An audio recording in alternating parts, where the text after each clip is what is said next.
दोस्तों स्वागत है आपका बहुत ही खास पॉडकास्ट में, क्योंकि आज का पॉडकास्ट आपके लिए कुछ नया सिखाकर जाने वाला है। आज हमारे साथ है आकृति सोनावाला जी, जो कि बेटर न्यूमरोलॉजर है, बहुत अच्छी क्रिस्टल हीलर है। इन्होंने कुछ ऐसी चीजों के बारे में रिसर्च करी है जो आपकी लाइफ को बदल देगा। ये तो पता ही चलेगा, खुद आपके बारे में आपको ही पता चल जाएगा। एक वर्ड है चाइनीज एस्ट्रोलॉजी, जिसके बारे में आज हम लोग बात करेंगे। इंडियन एस्ट्रोलॉजी को सब कोई जानता है कि इसमें हम डेट के बारे में बात करते हैं, जन्म कहाँ पर लिया, सब कुछ पता होना चाहिए। देन हम एक कुंडली बनाते हैं और कुंडली के हिसाब पर एक नई विचारधारा बनाते हैं। लेकिन चाइनीज एस्ट्रोलॉजी इससे अलग है। चाइना वाले अलग ही कमाल कर गए।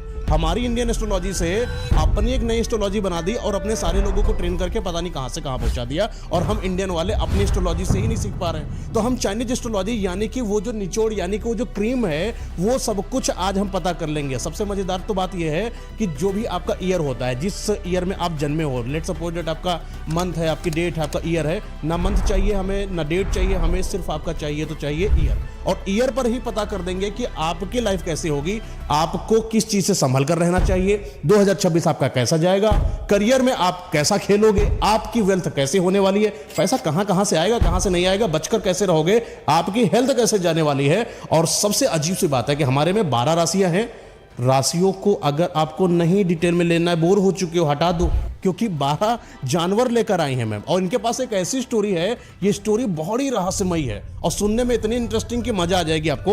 उस स्टोरी में वो 12 जानवर हैं और हर एक जानवर की अपनी क्वालिटीज है, और वो क्वालिटीज आपके अंदर से देखकर आपके बारे में बता देंगी। तो आप तो अपने बारे में जानोगे ही, दुनिया के हर एक इंसान के बारे में जानोगे। तो ये नॉलेजेबल पॉडकास्ट के लिए आपको पेन कॉपी लेकर बैठना है, क्योंकि आपको मैम के साथ साथ में एक बेटर न्यूमरोलॉजर भी बनना है। अगर आप चाहो, नहीं चाहते हो तो सीख लो, कुछ नया है। अच्छा, जो चाइनीज एस्ट्रोलॉजी जैसा कि आपने बताया था, ये चाइना वाले भी एस्ट्रोलॉजी पर बिलीव करते हैं? हाँ, तो इनकी एस्ट्रोलॉजी की थ्योरी थोड़ी अलग होती है हमसे, पर मैं इसकी तरफ आकर्षित इसलिए हुई क्योंकि इतनी बढ़िया है।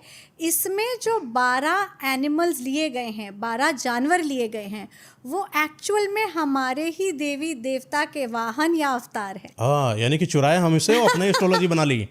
तो इस वजह से मैं आकर्षित हुई और मैंने इसको डीपली स्टडी किया। इसकी एक्यूरेसी बहुत बढ़िया है। तो आज जैसे जैसे मैं बताऊंगी कि कौन कौन से जानवर के कौन कौन से कैरेक्टरिस्टिक्स और ट्रेट्स हैं, और वो लोग जब ये पॉडकास्ट जो देख रहे हैं अपने साल से उस जानवर को मैच करेंगे, फिर मेरी बताई हुई बातों से खुद को मैच करेंगे, तो उनको परम आनंद आएगा कि ये कैसे हुआ। यानी डेट ऑफ बर्थ की नीड तो पड़ेगी इसमें? सिर्फ आपके ईयर ऑफ बर्थ से ही अभी हम काम चला लेंगे। तो ना हमें मंथ से मतलब है, ना डेज से मतलब है? अभी नहीं है। आज जो हम करने जा रहे हैं उसके लिए सिर्फ ईयर ऑफ बर्थ पे ही प्रिडिक्शन है। बहुत बढ़िया, वेरी नाइस। चलिए कुछ अच्छा, नया सीखेंगे। इसके साथ साथ मैं एक स्पेशल चीज बताऊंगी।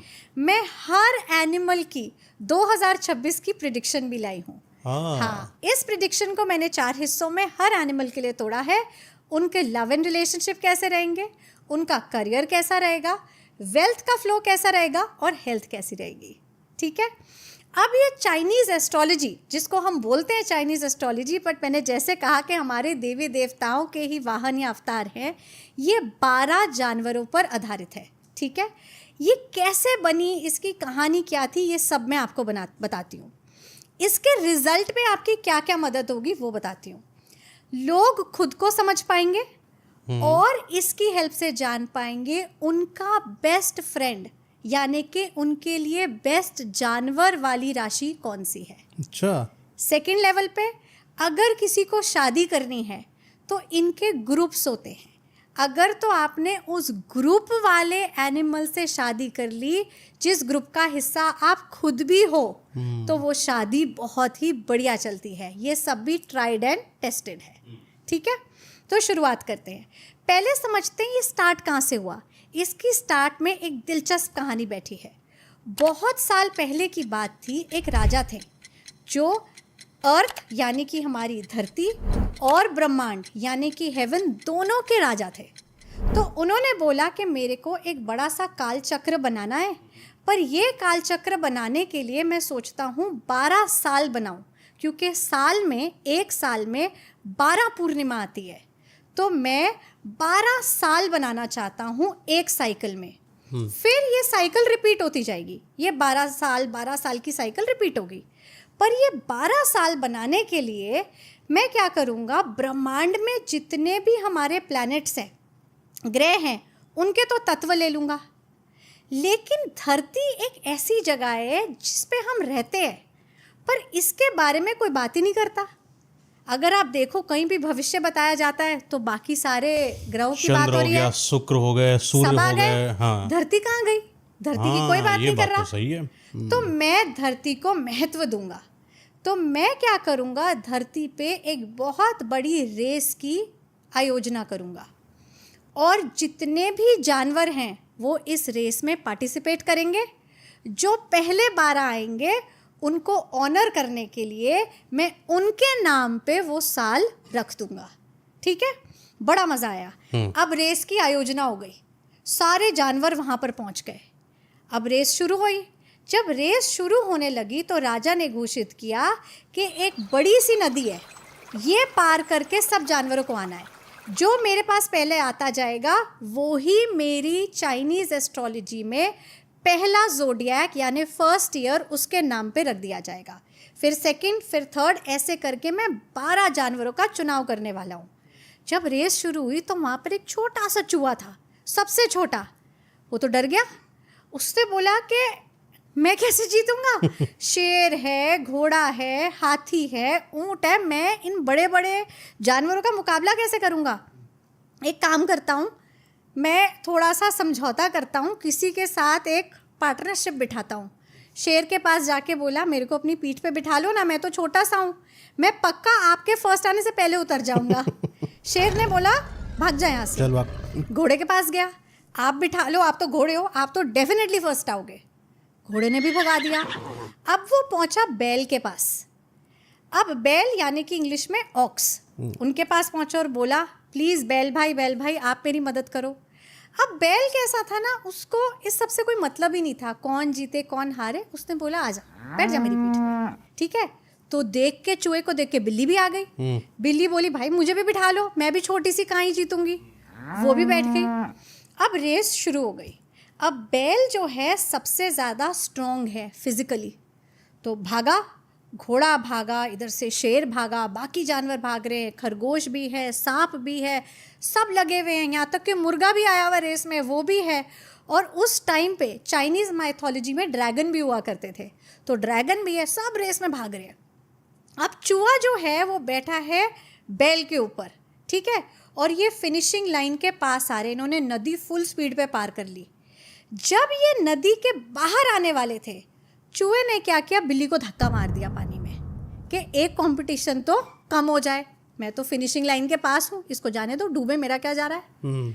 और जैसे ही बैल जीतने लगा, नदी के पार आके राजा के पास पहुँचने लगा, चूहे ने छलांग लगा दी।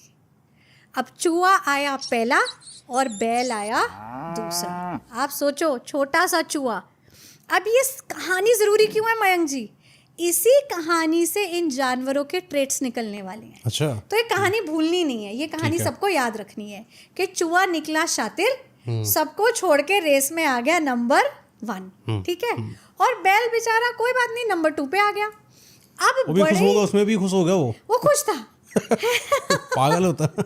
खुश, कोई प्रॉब्लम नहीं। ठीक है, अब सब देख रहे हैं कि नंबर 3 पे कौन आएगा। घोड़े से सबको बड़ी उम्मीद है, क्योंकि कहते हैं लंबी रेस का घोड़ा, कि घोड़ा तो जीत जाना चाहिए, आ जाना चाहिए। और राजा की बैक ऑफ द माइंड उम्मीद ड्रैगन से भी है कि ये तो ऊपर उड़ता है, ये तो इतना बड़ा है, ये तो सबसे पहले आ जाना चाहिए। ये क्यों नहीं आया उड़ के? ये क्यों नहीं आया उड़ के? तीसरे नंबर पे हमने देखा शेर आया, दहाड़ता हुआ, पानी को चीरता हुआ शेर आ गया। बोले तो बहुत अच्छी बात हो गई।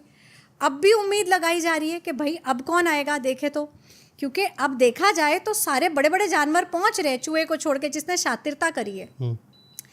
अब देखा जा रहा है कि शेर के आने के बाद खरगोश पहुंचता है।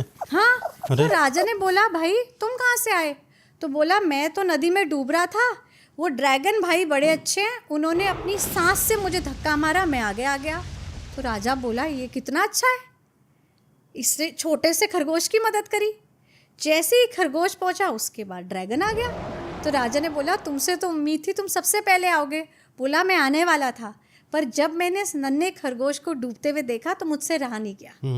मेरी ड्यूटी में ही दूसरों की सहायता कर रहा है, ये मेरी नेचर है, मैं कुछ नहीं कर सकता। ठीक है, अब कौन कौन आ चुका है? चूहा पहले, फिर हमारे पास बैल आ चुका है, बैल के बाद हमारे पास शेर आ चुका है, शेर के बाद हमारे पास खरगोश आ चुका है, खरगोश के बाद हमारे पास ड्रैगन भी आ चुका है। ठीक है, अब ड्रैगन के बाद सब आंखें गड़ा के बैठे कि भाई घोड़ा दिख जाए, लंबी रेस का घोड़ा कहाँ है।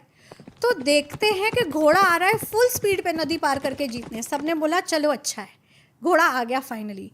घोड़े के पैर में सांप ने अपने आप को बांध लिया था। जैसे ही नदी क्रॉस हुई और रेस की फिनिशिंग लाइन आई, सांप ने छलांग लगा दी। सांप पहले आ गया, उसके पीछे घोड़ा हो गया।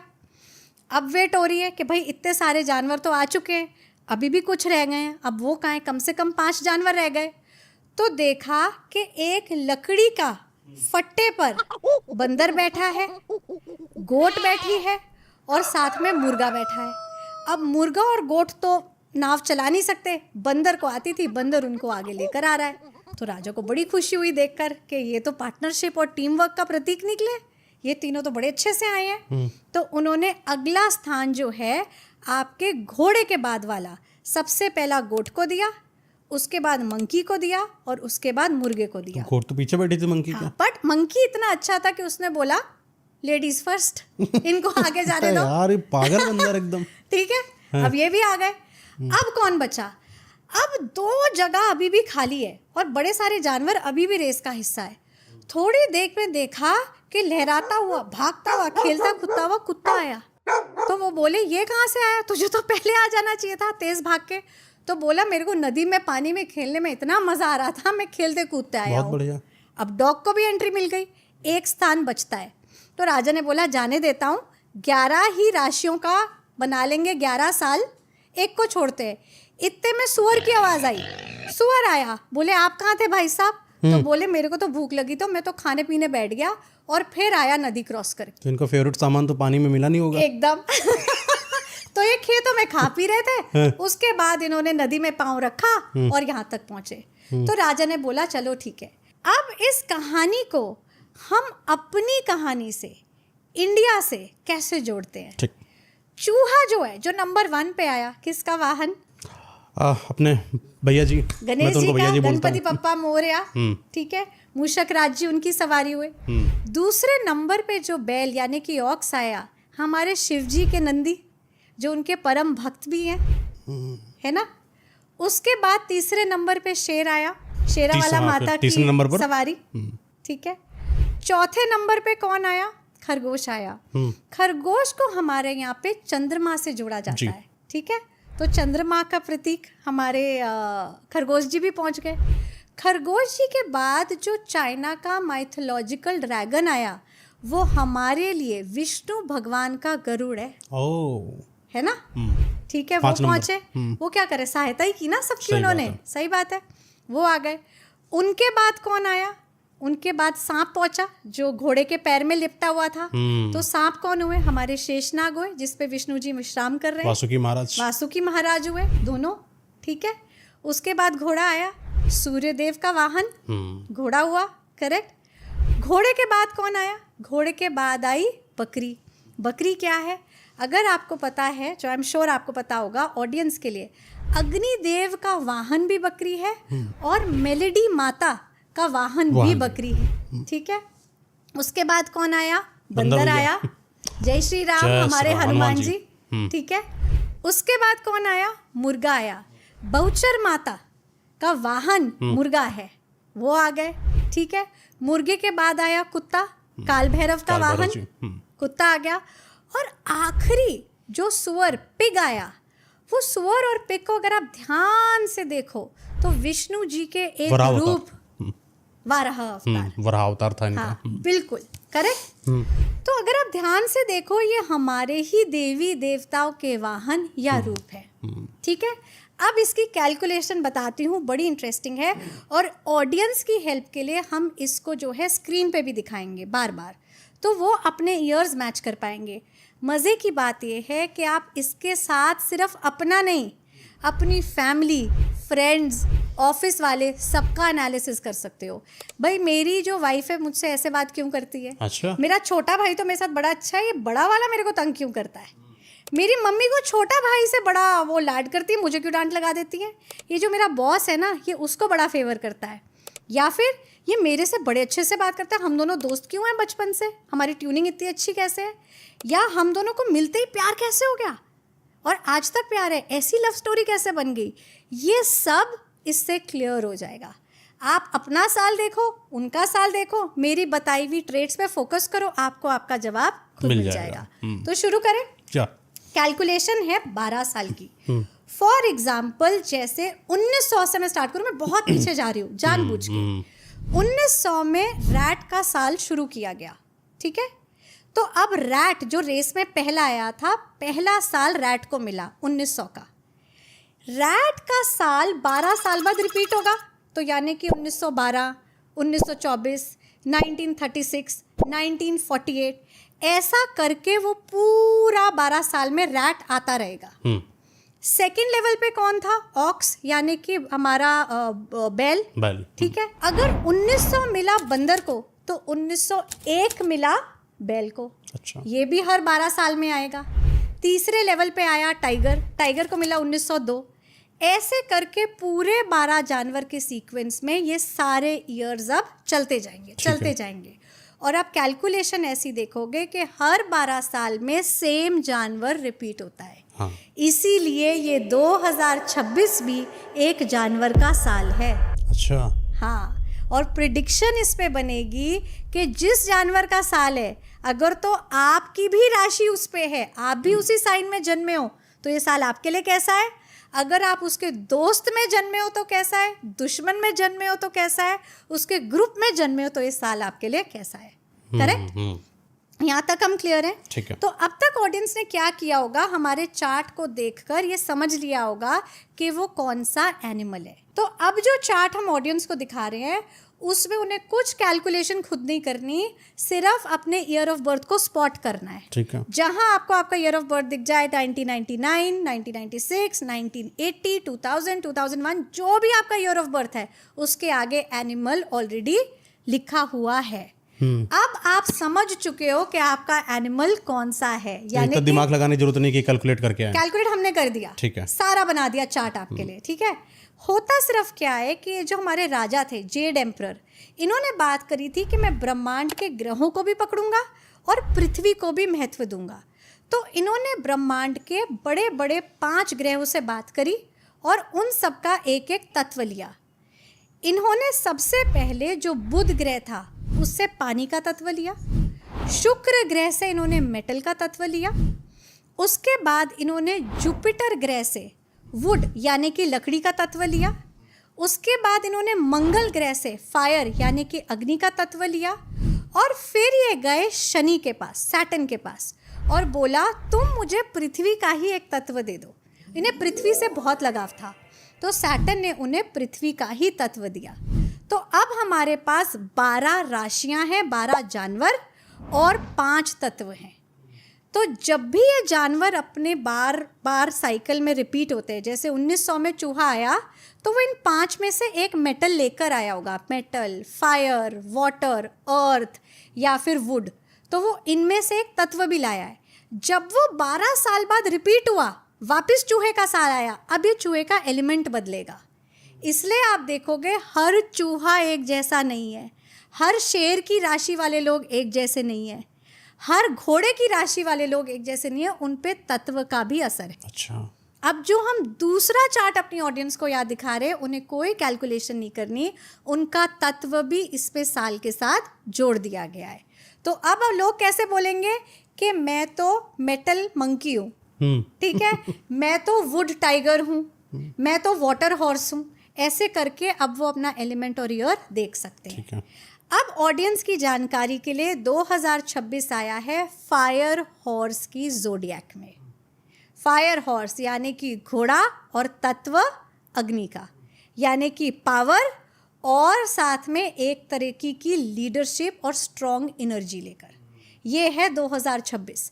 अब इसी 2026 फायर हॉर्स को जब हम इंडियन पे डालते हैं तो हमारे लिए सूर्य का साल है, पावर और लीडरशिप का है, मैच हो गया, सेम एनर्जी लाया है। ठीक है, बात शुरू करें। अब रैट से लेकर जाएंगे हम सीधा एंड तक, यानी कि पिग तक। रेडी है? ठीक है, जैसे जैसे मैं एक एक राशि के बारे में बताऊंगी, हम स्क्रीन पे एक बार ऑडियंस की बेनिफिट के लिए उस राशि के साल दिखा देंगे ठीक। ताकि वो श्योर हो जाए ये उन्हीं का साल है। सबसे पहले बात करते हैं चूहे की, यानी कि रैट की। जो लोग भी रैट ईयर में जन्मे हैं वो कैसे होंगे? सबसे पहले चूहे ने रेस में क्या किया था? मैंने कहा था ना कहानी काम आएगी। क्या किया था? सेटिंग कूद करी के आया थी। था। हाँ, कि कौन मेरी हेल्प करेगा, कौन मुझे पीठ पे बिठाएगा। और किसके पास गया था? सबसे ज्यादा स्ट्रॉन्ग लोगों के पास। बैल करेक्ट। के तो पास। रैट्स जो होते हैं बड़े ही विजडम यानी कि दिमाग पर वाइज दिमाग लेकर आते हैं कि मैं अपना भला कहाँ पे और कैसे ढूंढूं, मैं कैसे किसी के साथ एक रिसोर्सफुलनेस में चले जाऊं। चालाक अपने रिसोर्स बनाते हैं। हाँ, एकदम वैसे कि मेरे लिए क्या सही होगा, मैं किस तरीके से अपने आने वाले फ्यूचर को बदलूं। उसने रेस का इतिहास बदल दिया। छोटा सा चूहा घोड़े को, बैल को हरा के आगे पहुंच गया। तो चूहे को पता है कि अपनी ज़िंदगी में सक्सेस कैसे लानी है।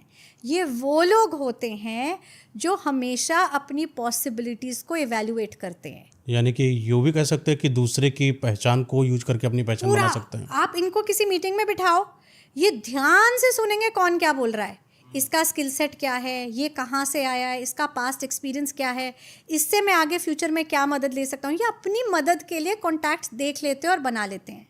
साथ ही ये बड़े ही प्रैक्टिकल होते हैं। आपको पता है चूहा रात को बाहर आता है, खाने का दाना जो किचन में मिलता है इकट्ठा करता है, चूहा इकट्ठा करता है।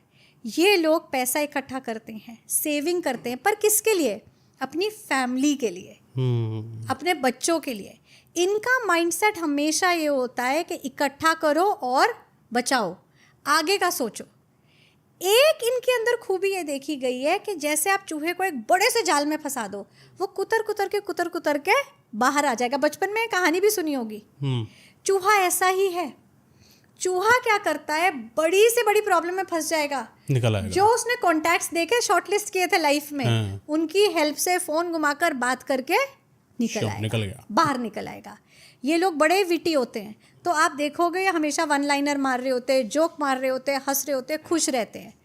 चूहों की खासियत ये देखी गई है कि उनको अपना फ्यूचर सिक्योर करना आता है, प्रैक्टिकल बन के। इमोशनल नहीं है चूहे। हाँ, ये वाला जो साइन होता है इमोशनल नहीं होता। इनका एक चीज़ जिस पे इनको काम कर लेना चाहिए वो ये है कि अक्सर रिवेंजफुल हो जाते हैं। इनको याद रह जाता है कि घोड़े ने मेरी मदद नहीं करी, और इसलिए आज रैट के दुश्मन में घोड़े की गिनती होती है। और अच्छी चीज़ देखो, इसका बेस्ट फ्रेंड कौन है? बैल, ऑक्स, ज़ोडिएक के हिसाब से, क्योंकि ऑक्स ने माफ़ करना सीखा है। तो रैट का बेस्ट फ्रेंड ऑक्स बना। रैट उसको इतना क्यों मानता है? वो उसका रिसोर्स बना रेस जीतने के लिए। ठीक है। तो जो लोग भी रैट वाले ज़ोडिएक में जन्मे हैं उन्हें हमेशा सेविंग करने की जो आदत उन्हें मिली है करते रहना चाहिए। ये उनकी कला है। पर रिवेंजफुल होने की वजह से उन्हें माफ़ करना भी सीख लेना चाहिए। ठीक है। अब 2026 इनके लिए कैसा जाएगा? देखो, ये आ रहा है हॉर्स का ईयर। हॉर्स और रैट में है दुश्मनी, कट्टर दुश्मनी। उसने रिजेक्ट कर दिया था ना कि मैं तुझे नहीं लेके जाऊंगा। तो लव और रिलेशनशिप की अगर मैं बात करूं, 2026 में जो भी रैट वाले ईयर में जन्मे हैं, अगर तो वो सिंगल हैं तो उनको उनके हिसाब का पार्टनर नहीं मिलेगा। अगर वो मैरिड हैं तो छोटी आर्ग्यूमेंट्स बड़ी बन सकती हैं, इसलिए अवॉइड करना है अपने पार्टनर से लड़ना, आर्ग्यू करना। ठीक है। करियर की अगर बात करें तो रैट वाले इस साल अगर अपने काम में 2 स्टेप आगे जाएंगे, 1 स्टेप पीछे आएंगे, फिर 2 स्टेप आगे जाएंगे, 1 स्टेप पीछे आएंगे। इसका मतलब क्या है कि आप हार्डवर्क तो करते रहोगे, आपको रिजल्ट जो है वो थोड़ा लेट मिलेगा। रैट वाले जो हैं इनको अपने करियर में रिजल्ट थोड़ा लेट मिलेगा, तो इन्हें हार्डवर्क करते रहना है, फल की इच्छा नहीं करनी 2026 में। अब आते हैं इनकी वेल्थ पे। पैसे का कैसे रहेगा? देखो, पैसे के मामले में आपने बड़ा ही सतर्क हो जाना है, क्योंकि आपका एनिमी ईयर है। इसका मतलब आपको सबसे पहले हर चीज़ को डॉक्यूमेंट करने की आदत डालनी है। कोई भी पेपर पढ़े बिना साइन नहीं करना है। ठीक है। और वेल्थ का फ्लो जो है स्टेडी रहेगा, तो जो आपने इतने साल में सेविंग करी है शायद आपको थोड़ी सी यूज़ करनी पड़ जाए इस साल, ठीक है। अब आते हैं हेल्थ पे। स्ट्रेस आपका थोड़ा बढ़ेगा काम को लेकर, जिसकी वजह से आपको डाइजेशन यानी कि स्टमक रिलेटेड इश्यूज हो सकते हैं। तो रैट वालों को इस साल क्या क्या ध्यान देना है? नंबर 1, नए रिलेशनशिप को चेज मत करो, पुराने रिश्ते को संभालो। तीसरा, अपनी हेल्थ पे ज़्यादा स्ट्रेस मत आने दो और पढ़े बिना कोई भी पेपर साइन मत करो। क्लियर है? बिल्कुल। हाँ, तो चलते हैं नेक्स्ट वाले अब चलते हैं दूसरे पे, यानी कि ऑक्स जो है बैल। अब बैल की सबसे अच्छी क्वालिटी हमने कहानी से क्या सीखी कि ताकतवर है और उसे फर्क नहीं पड़ा सेकंड आने पे, और चूहे का बेस्ट फ्रेंड भी बन गया है। तो इसका मतलब ये लोग माफ करने की क्षमता रखते हैं। पर पहली क्वालिटी जो हमने पकड़ी कि ये ताकतवर है, क्योंकि रेस में फर्स्ट आ रहा था ना। ऑक्स ईयर में जितने लोग भी जन्मे हैं ये एक्चुअल में बैल की तरह अपनी जिंदगी गुजारेंगे। बैल बुद्धि तो नहीं होगी नहीं, बिगैर थके बिगैर रुके चलते ही जाएंगे। Hard working only, very dedicated और फोकस्ड अपने गोल पे। आप एक ऑक्स को उसको काम करने के तरीके से पहचान सकते हो। ये वो इंसान है जो सुबह आकर अगर अपनी डेस्क पे बैठ के काम कर रहा है तो पूरा फोकस उधर है, इसे नहीं पता इसके आगे पीछे क्या हो रहा है, इसे मतलब ही नहीं है। वो अपने गोल की तरफ दौड़ा, उसमें चूहा पहले आया कि आया उसको फर्क नहीं पड़ा, उसने अपने गोल पे फोकस रखा। हार्ड वर्किंग है, डेडिकेटेड है और उसने चूहे का साथ नहीं छोड़ा, डिपेंडेबल है। आज अगर आपकी ज़िंदगी में एक ऑक्स का पार्टनर आ जाए, आप आंख बंद करके उस पर भरोसा कर लो। आपके घर में ऑक्स का एक डोमेस्टिक हेल्प आ जाए, आप उसे चाबी दे दो आपके घर की, डिपेंड कर सकते हो आप इन पे। ये वो दोस्त है जो मुसीबत में आएगा ही आएगा। लेकिन इतने हार्ड वर्किंग होते हैं कि अगर ये गृहिणी भी हैं, हाउसवाइफ हैं, चलती रहेंगी। अगर ऑफिस में काम करिए फ़ोन पे चलती हुई दिखेंगी। फिजिकल इंड्योरेंस लेवल बड़ा हाई है, 12-12 घंटे 14-14 घंटे थकते नहीं है, वापस फ्रेश उठते हैं, वापस शुरू हो जाते हैं। ये इनकी क्वालिटी और क्षमता देखी गई है। क्या बात है, मतलब खतरनाक आदमी है सब। बिल्कुल। और इसी वजह से ये वो लोग होते हैं जो अपनी फैमिली में कुछ अलग कर गुजरते हैं, क्योंकि थके भी नहीं, रुके भी नहीं और अपने गोल पे फोकस। फिर लोग इनका फायदा भी उठा ले जाते होंगे, जैसे चूहा उठा गया। इनका नहीं उठाते क्योंकि इनके पास फिजिकल स्ट्रेंथ है। एक है हमारे पास ऐसा जानवर जिसके भोलेपन का फायदा बहुत सारे उठा जाते हैं, वो मैं आपको जरूर बताऊंगी आगे। ठीक है। अब इनके लिए 2026 कैसे रहने वाला है देखो। हॉर्स की यानी कि घोड़े की आपसे कोई खास शत्रुता नहीं है, ठीक है, उसकी चूहे से है, पर चूहा आपका दोस्त है तो थोड़ा सा असर पड़ेगा, ज़्यादा नहीं। अब मैं बताती हूँ। सबसे पहले अगर मैं बात करूँ लव एंड रिलेशनशिप की, तो ऑक्स को हॉर्स वाले ईयर में कुछ ऐसे पार्टनर मिल सकते हैं जो हॉर्स की एनर्जी लाए। और ऑक्स कैसी एनर्जी है? ऑक्स को खुद की कंपनी बहुत पसंद है।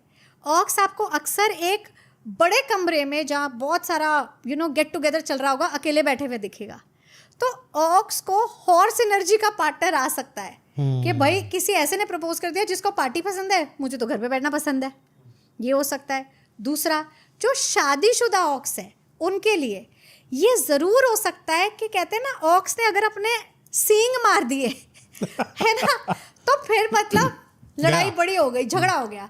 और यही उसकी वीकनेस है। जैसे चूहे की वीकनेस थी रिवेंज, इसकी वीकनेस है अगर आप इसको बहुत उकसाओगे ना, ये सींग मारता है, ये स्टबर्न होता है। हाँ, ये ना सुनता किसी की थोड़ी कम है ऑक्स, और अपने आप को सही मानता है, स्टबर्न हो जाता है, ये इसकी वीकनेस है। तो रिश्ते में ये चीज़ आड़े आएगी। इसलिए अगर आप शादीशुदा हो और आपका पार्टनर अगर आपसे कुछ कह रहा है या समझा रहा है, तो आपको उसकी सुनना सीखना पड़ेगा। फिर आप देखो, आपको रिजल्ट भी अच्छा आएगा और आपकी शादी भी अच्छी चलेगी। क्योंकि अक्सर जो लोग ऑक्स को एडवाइस देते हैं ना, वो ऑक्स के काम भी आती है, वो अपनी स्टबर्ननेस में सुनता नहीं है। ठीक है, ये हो गया लव एंड रिलेशनशिप। करियर कैसा रहेगा? करियर में ना इनको कोई ना कोई सपोर्टिव मेंटोर मिलने वाला है। कोई ऐसा मिलने वाला है जो बोलेगा ऐसे नहीं ऐसे कर, देख क्या होता है, वैसे नहीं उस तरीके से करते, चल हम साथ में कुछ करते हैं, हम साथ में कोई वीडियो बनाते हैं, हम साथ में एक प्रोजेक्ट पे काम करते हैं। इन्हें बड़ी अच्छी सपोर्ट मिलने वाली है। और क्योंकि ऑक्स इतना हार्ड वर्किंग है, ये जिसकी भी सपोर्ट पे उसके साथ जुड़ेगा रिजल्ट लेकर आएगा। ठीक है। अब आते हैं इनकी वेल्थ पे, पैसे का फ्लो कैसा रहेगा। पैसे का फ्लो इनके लिए ठीक ठाक रहेगा, कोई दिक्कत नहीं है, पर अब इनको उस पैसे को सेव करना स्टार्ट करना पड़ेगा। अभी तक ये सेव नहीं कर रहे थे, पैसा कमा रहे थे, अब उसकी सेविंग शुरू करने का टाइम आ चुका है। ठीक है, हेल्थ पे आते हैं। ऑक्स को 2026 में बोलते हैं रेस्ट कर लो। ये बहुत ओवरवर्कड है, बहुत भाग रहा है, बहुत काम कर रहा है, time to take a small break. थोड़ा सा रेस्ट करो, थोड़ा सा अपनी हेल्थ पे और अपने आप पर फोकस करो। मेजर हेल्थ कंसर्न कोई भी नहीं है।